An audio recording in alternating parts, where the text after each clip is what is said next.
সাহায্য না চাইয়া শুধু কমা আর কি মুখ্যমন্ত্রীর কাছে আবেদন রাখবো আর কি আমাদের চাকরি দিয়ে দিলে ভালো হইব এটা কইতে পারি।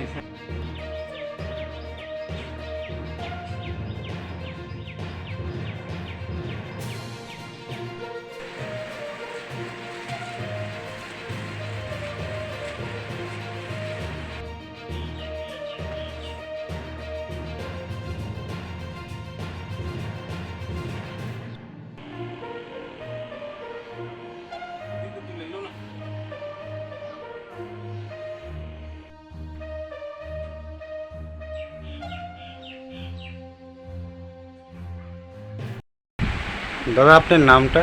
আমার নাম উত্তম দেববর্মা। আপনি এখন কি করেন এমনিতে? এখন তো আমি তো 10,323-এর একজন গ্র্যাজুয়েট শিক্ষক ছিলাম।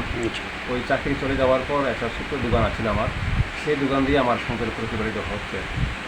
তো আপনার ছেলে মাধ্যমিকে যে নাম্বার পেয়েছে আপনি কতটুকু খুশি অনুভব করছেন? যখন ছেলে 95.6% মার্ক পেয়ে স্কুলের মধ্যে মোটামুটি কত নম্বর স্থানে আছে ও?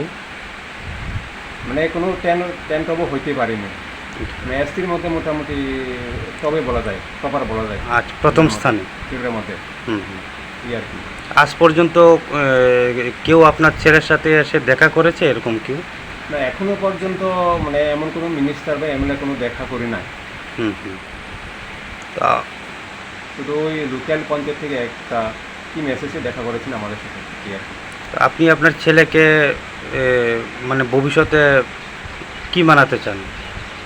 দেখুন, আমি তো ছেলে কোনো বাবা ও মা ছেলেকে বড় করতে চাই, অনেক অফিসার করতে চাই, কিন্তু এটা আমার ইচ্ছা থাকলে তো হয় না, এটা তার ইচ্ছার উপরই। সে যদি সায়েন্স করতে চায় সে পড়ুক, আর সে যদি আর্টস করতে চায় আর্টস করুক।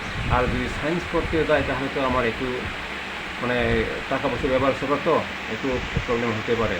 যেহেতু সে সায়েন্স নিয়ে করতে চায়, চেষ্টা করব সায়েন্স নিয়ে পড়ানোর। আপনার বাড়িটা কোন জায়গাতে? বাড়ি এমনি তো আগে আসলো কাঞ্চনমালা, আর এরপরে আমরা জেকে নগরে মানে বাসিন্দা আছি। এখন থাকি বর্তমানে মঙ্গলচন্দ্রপাড়া, মানে জম্পুই জেলা আন্ডারে আমরা আছি এখন।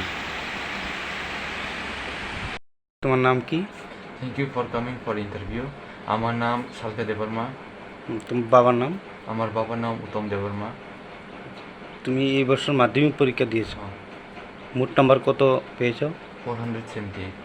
কোন স্কুল থেকে দিয়েছো? ডন বস্কো স্কুল নাভাসাদা। কত পেয়েছো মোট নাম্বার? 478। তোমার বাবা এমনিতে কি কাজ করে? আগে তো আমার বাবা 10,323-এর টিচার, আর টার্মিনেশন হওয়ার পর এখন এক সংসার চালানোর জন্য একটা দোকান দোকান আছে। তোমার বাড়ি কোন জায়গাতে?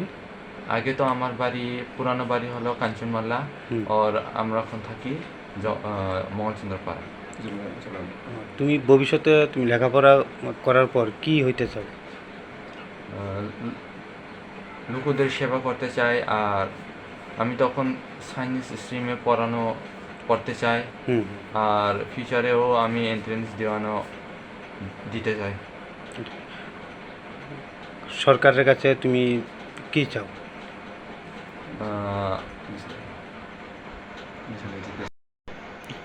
সরকারের কাছে তোমার কোনো কিছু কি চাওয়ার আছে? I have only one request to the Chief Minister that if you could help me in my studies, and it will be good.